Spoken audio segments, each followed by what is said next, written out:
দেখো আমরা জানি 1 ডিগ্রি দ্রাঘিমার পার্থক্যে সময়ের পার্থক্য হয় 4 মিনিট, কিন্তু এই 4 মিনিট সময়ের পার্থক্য কিভাবে হয়?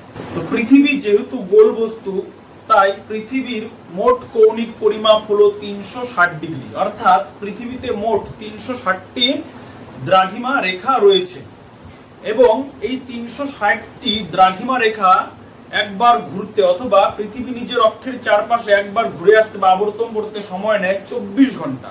ঠিক আছে, তাহলে আমরা এইভাবে করতে পারি 360 ডিগ্রি ঘুরে 24 ঘন্টায়, তাহলে 1 ডিগ্রি ঘুরে 24/360। ঠিক আছে, এটাকে যদি আমরা কাটি তাহলে কত হবে 1/15, অর্থাৎ 1/15। এটা কি ঘন্টা, ঘন্টাকে যদি আমরা মিনিট করি তাহলে কত দিয়ে গুণ করব? 60 দিয়ে। 15 দিয়ে 60 কে কাটলে 4, 4 কে 4 মিনিট।